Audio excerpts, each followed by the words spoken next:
morning, good morning, good morning. What's happening out there, everybody? This is Little Top, and it is our Thursday, 9 November edition of Joe Talks. Want to welcome everybody to the show.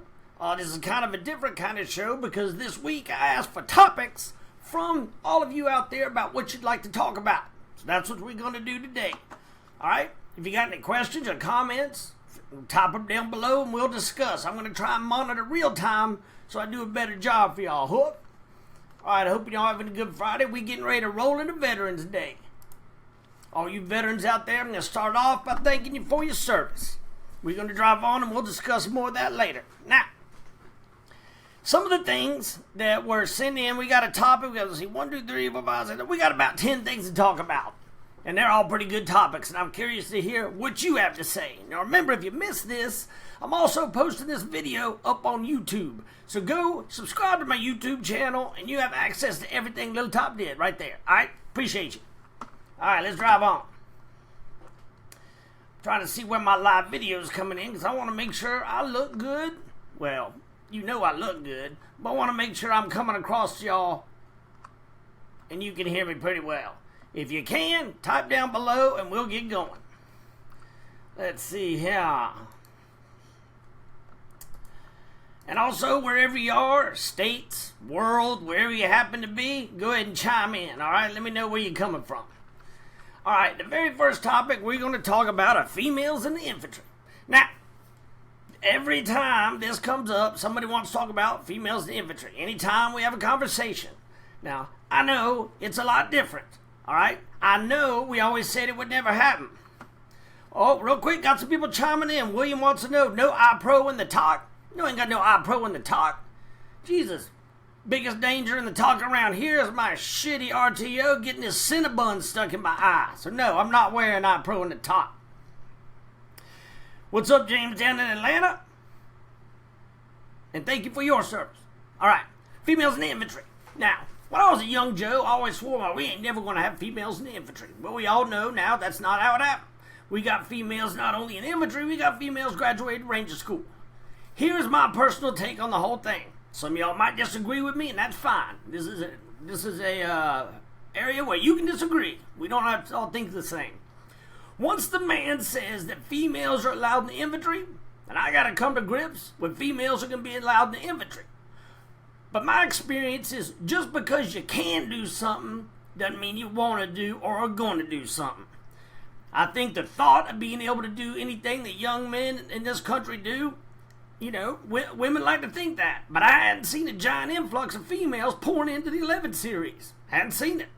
If you know any, please tell them to message me. I would love to talk to a female who is one of the first ones to hit these infantry units. And I'm not going to bust her balls or anything like that. I would really like to know what that's like.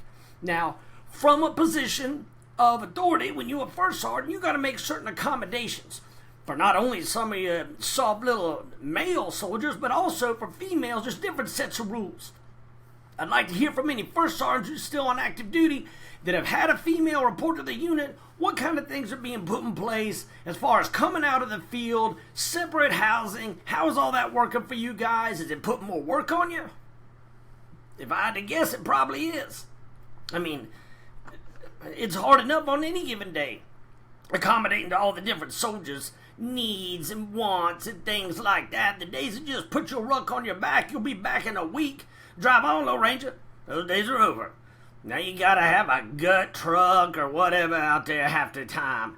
I like the 11 series when them boys just start humping, and you'll be done humping, and by Friday night you'll have a cold beer. That was some good training. Anyway, I digress. So let me know what you think about females in the infantry. Write it down below or write me at firststartlowtop@gmail.com, and we'll discuss it there. Alright, moving on. Next one.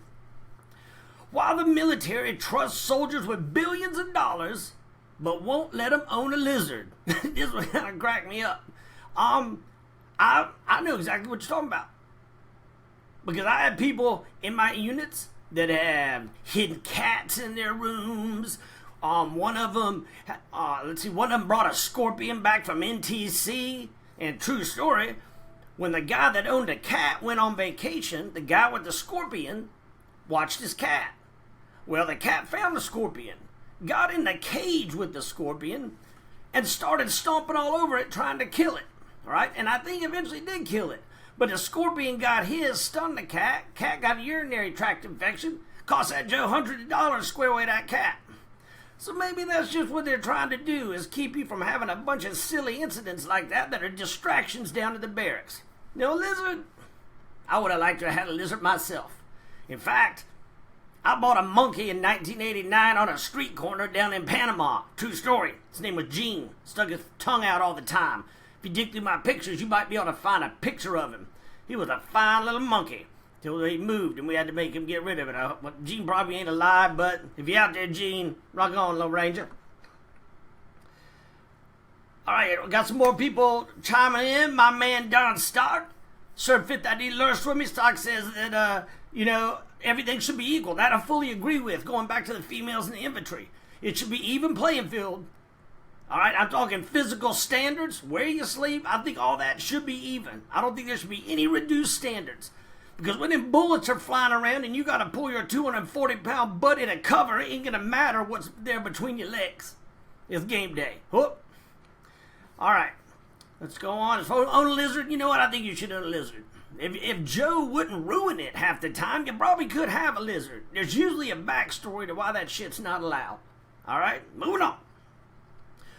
Why some soldiers have multiple combat patches for deployments. All right, from what I understand, that, well, back in the day during the Cold War, there was just going to be one patch you got for that unit.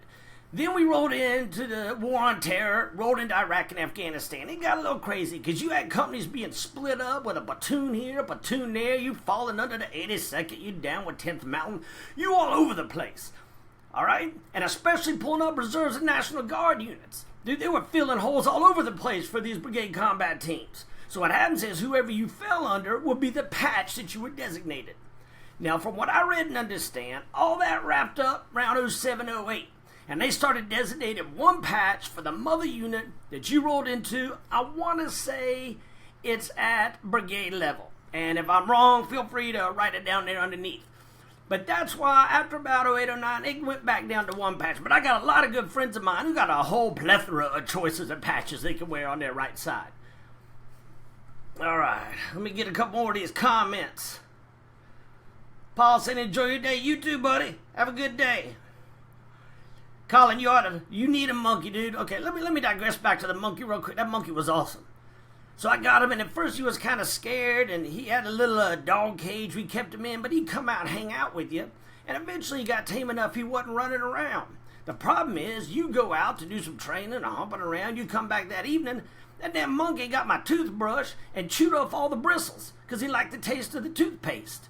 Then he found a giant bag of Skittles my partner had. Got them Skittles, emptied the bag, but didn't eat them all. He just made little cachet stashes all over our hooch. So in the morning, in the dark, I'm trying to put my boot on and I'm shoving my toes into a bunch of Skittles. True story.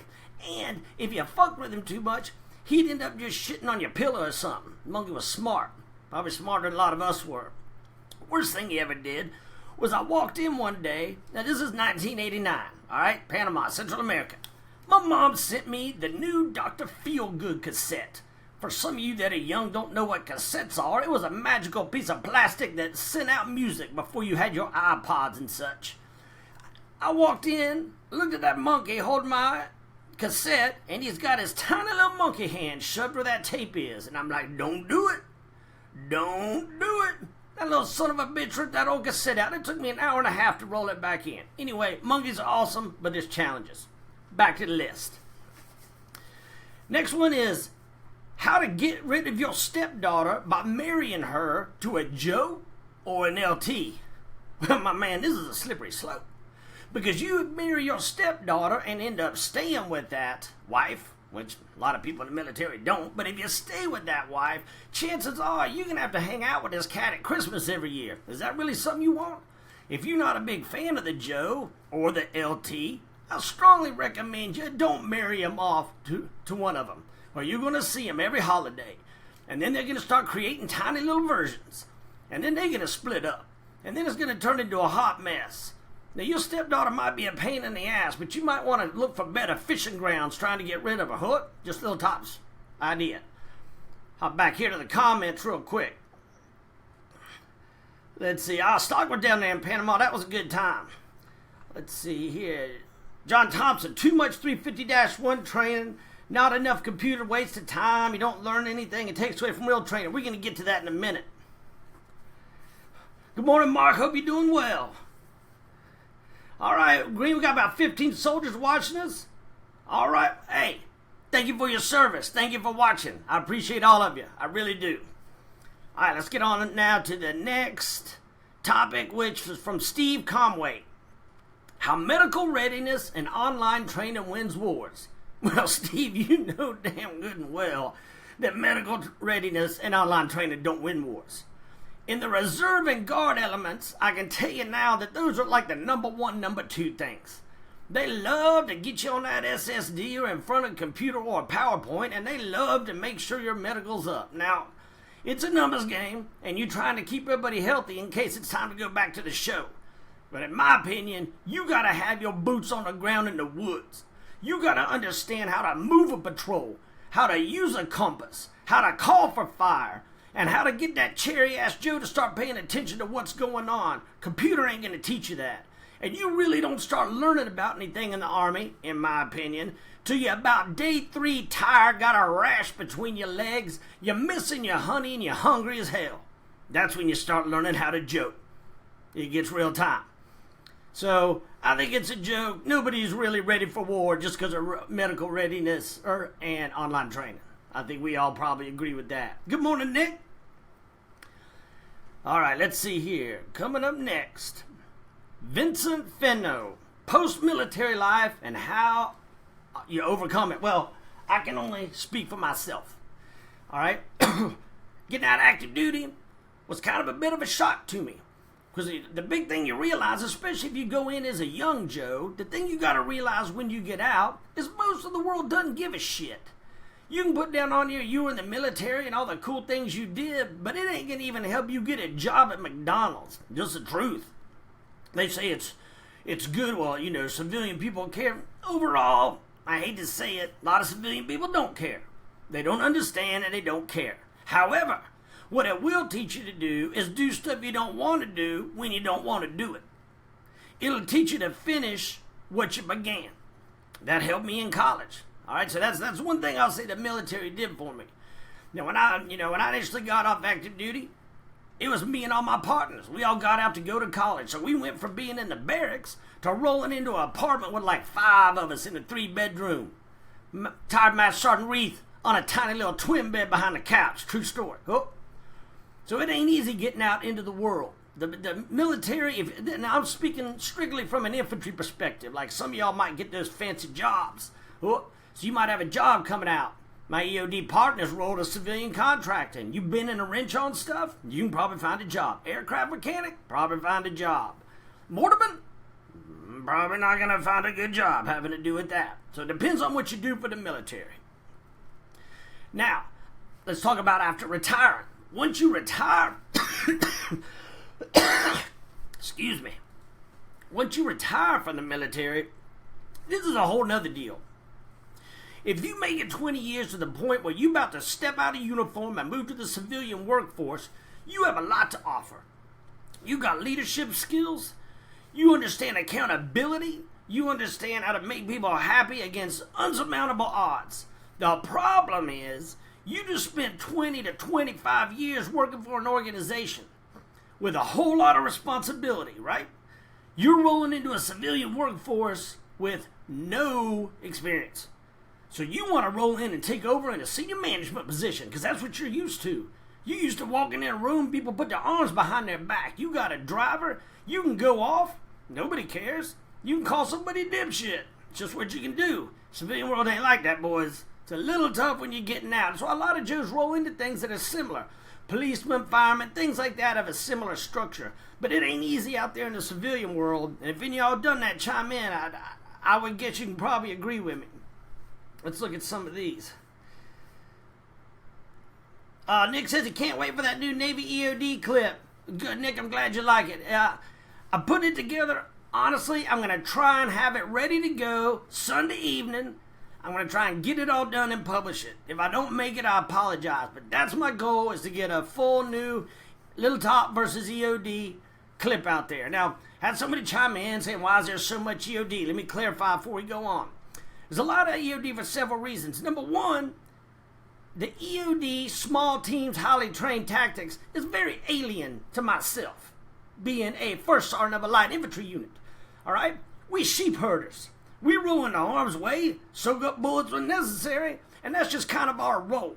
Much different than small teams that have spent 2 years in training. So when I run into an EOD soldier out there in the field, it's an amazing thing. It's fascinating. All right?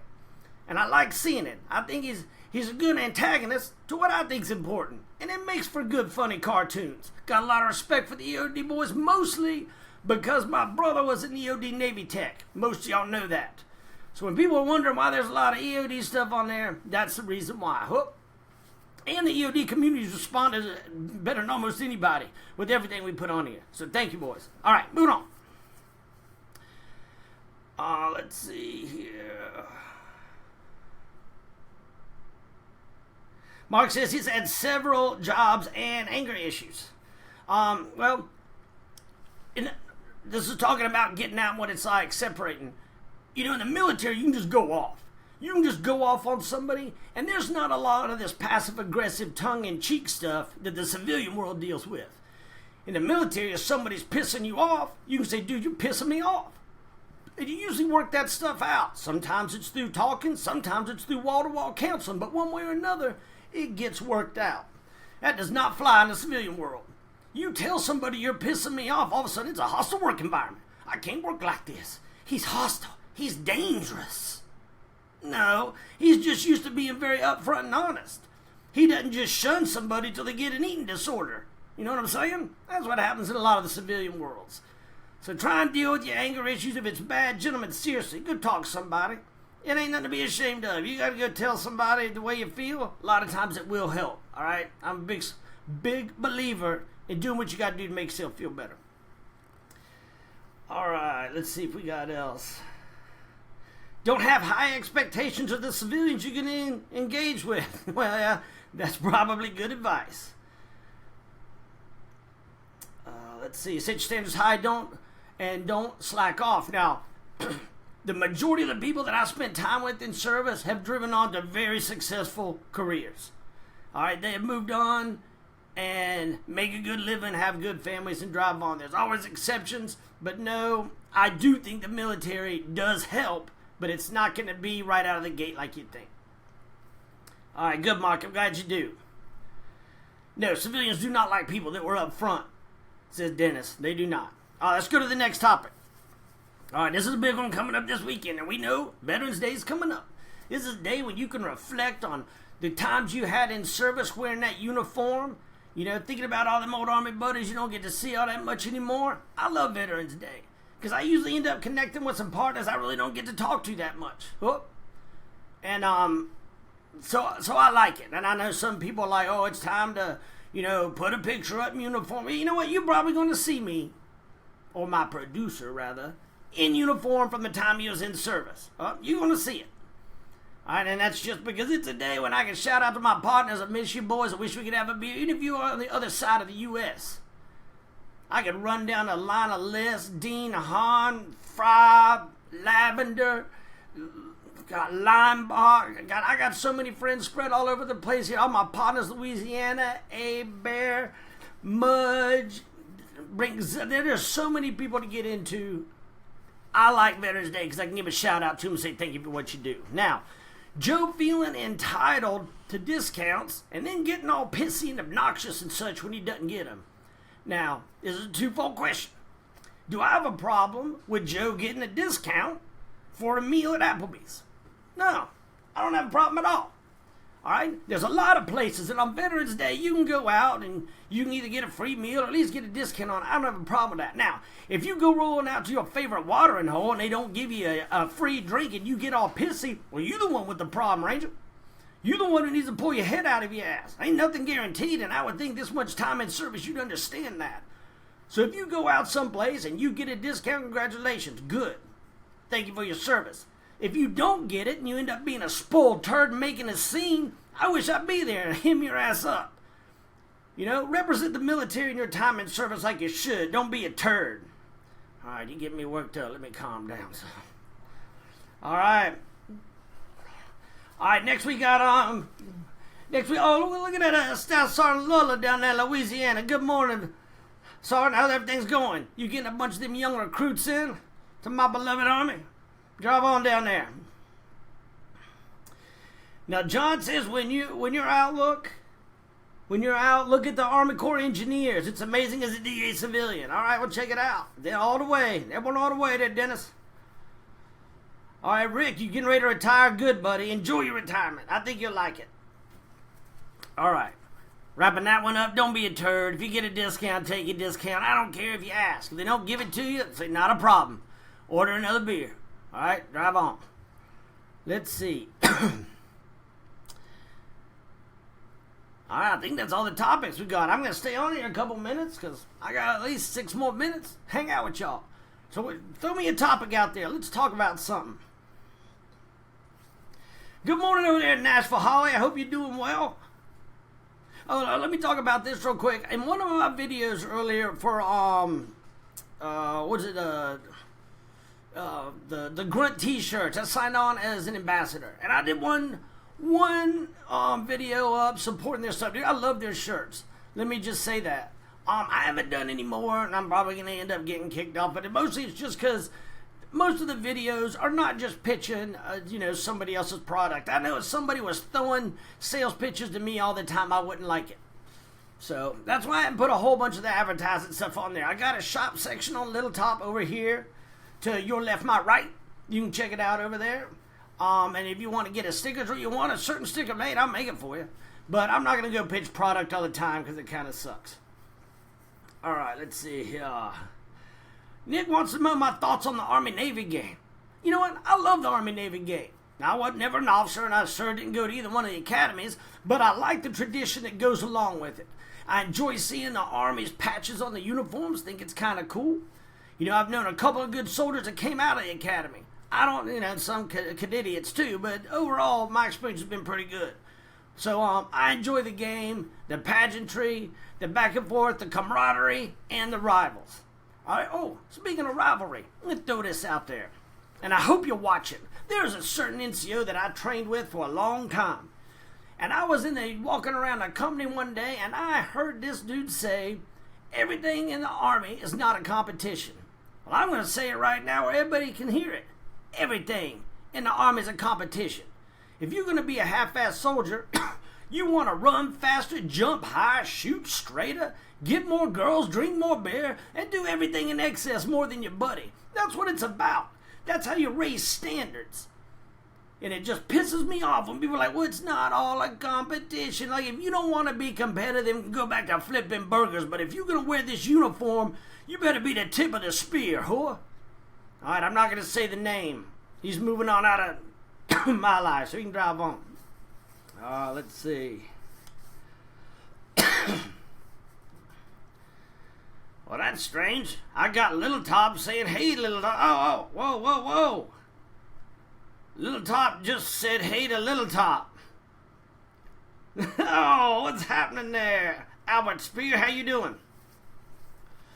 Any advice on air assault, DJ? Oh, yeah, no, great. Dude, I strongly recommend you get your air assault wings. Here are my thoughts. Airborne's got the history. Airborne's got, I don't know.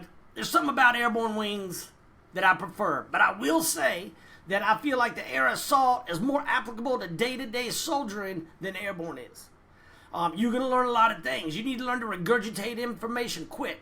You need to understand, all the snap links and how to set up all these rigs. The rappelling and stuff, man, that's easy shit. You just snap in and gravity takes over. But understanding how to lock in a howitzer on the bottom of a shit hook takes a little bit of educating. All right? In my opinion, the confidence course, day one, trying to wean you out, and you ain't weaning me out. All right? So the physical part is you just got to have a strong enough mind not to quit. However, some good soldiers have been wiped out by those tests. So stay up at night studying. Take it seriously and get them wings on your chest. Keep me posted how it goes. They want to talk about blood pressure medicine. Oh, sweet Jesus, let me tell you right now, I'm on some blood pressure medicine. Didn't really find out my blood pressure was getting bad till deployment in 2010. Went in trying to do that medical. A mosquito had hit me, I painted the wall. Alright, gentlemen, take care of yourselves. Alright, go to your doctors, get checked out. I know when you're 18 to 25 and you're bulletproof and the women are swooning, you think nothing could ever happen. Trust me. Time takes its toll. Gravity takes over. I know as you see me here, you think I'm on the cutting edge of fitness. I'm half the cartoon I used to be. Alright, the big thing is for all you older veterans, take care of yourselves. And later on, go to your doctor and don't be too prideful or just don't be a chicken shit because you don't want bad news. Know some of those too. Alright. Sorry, John. I'll breathe. Stand it down. Let's see. Navy SEALs video SF. You know, I really need to do an SF video. The Navy SEALs is funny. The Navy SEALs crack me up, not taking anything away from their service, dude. They're on top of their shit, and I appreciate what they do. It's just funny that every major network's got a Navy SEAL show. You know what I mean? So, good on you. I'm not saying you're bad soldiers. You definitely did with a spear. I just don't want to see one of your shows on every network. I want a realistic Ranger Battalion show. They don't ever want to play ball. I'd like to see a real one. It'd have to be not safe for working on late at night. But I've trained and been in units with some pretty damn ex-bat boys, and I'd like to see that on a TV show. James says there's lots of federal jobs out there. All right, so if you're retired or you're getting out and you get a bachelor's degree, you're going to qualify for quite a bit. Especially coming out of these conflicts, you a disabled veteran, you can get some of these jobs, take care of your family the rest of your lives, so make sure you do. Let's see. All right, Jim, we're wrapping up on our 30 minutes. So let me give a quick shout out to all the first sergeants that Little Top had. It started out with Sergeant, well, I'm not talking about training airborne school basic and all that, but Sergeant First Class Hunt was our NCOIC at 5th ID Lurse. He was a good man. Terrified of that man. Where he is now, I don't know. Sergeant Hunt, if you ever see this or somebody knows him, Sergeant, appreciate what you did for me. You yanked this little cherry Joe into shape. Moved out of there and had some National Guard ones I don't remember, but here's of late some of the good ones I've had are First Sergeant Sheck Snyder. Moved back into a unit role over to Iraq with you. Appreciate you. We were friends before, still friends, and I appreciate everything you do. To this day, you know more than I do. Pisses me off. First Sergeant Roberts, good man. Doesn't overcook grits, good First Sergeant. Don't say much, good drinking buddy. I miss drinking beer with you, First Sergeant. Let's see who else we have. First Sergeant Birchfield. That's one of the funniest damn First Sergeants I ever had. I don't think I could say some of the things he said out loud on the air, but First Sergeant Birchfield's retired. I hope you're doing well. First Sergeant Booth, good First Sergeant, wasn't under him, but worked with him a whole lot. Good man right there. First Sergeant Jamie Jones, good First Sergeant. Oh, Lord, let me think. There's a whole lot of them. Man, and I'm drawing a blank. I apologize to you. A lot of my friends ended up being First Sergeant. You know, my fellow First Sergeants, First Sergeant Tom Thornton. Lord have mercy. I'm drawing a blank, boys, and somebody's going to be mad. Well, I apologize. Anyway, to all you, thank you for what you did. Little Top is a culmination of all of the First Sergeants I've ever met, and even some of the E6s and E7s. You got traits in here. Thank you for what you do. Andy wants to know, did I come up with narcissistic wire snippers myself? Yes, I did. Thank you. Thank you. I love that thing, and I'll get some more stickers out to you, I assume. Get that tattooed on your ass. That'd be hilarious. Anyway, for all you veterans out there, thank you for what you do. This will probably be my last video before Veterans Day. Enjoy your weekend. Don't be a turd if you don't get a free sandwich. Let people say thank you for what you did. They never really understand. To them, it's all straight off of a movie. But the day-to-day grind can be a pain in the ass. And once you hit 40 and you get a big packet in the mail with all the shit that's about to go wrong with you, you'll understand. So say thank you, because I'm saying thank you. That's about all I got. I appreciate y'all tuning in for the live. Hey, make sure y'all tune in my YouTube channel. I'm going to put this over on YouTube, and honestly, I need the subscribers on that YouTube. The more I can get, the more of these videos I can do. It's important. So I'll put this recording over there. Oh, man. According to this, I didn't record it, so maybe I won't. Anyway, go to my YouTube. I appreciate everything y'all do. Enjoy your Veterans Day. If you need anything from me, write me at firstsergeantlittletop@gmail.com. All right? Anybody got any questions?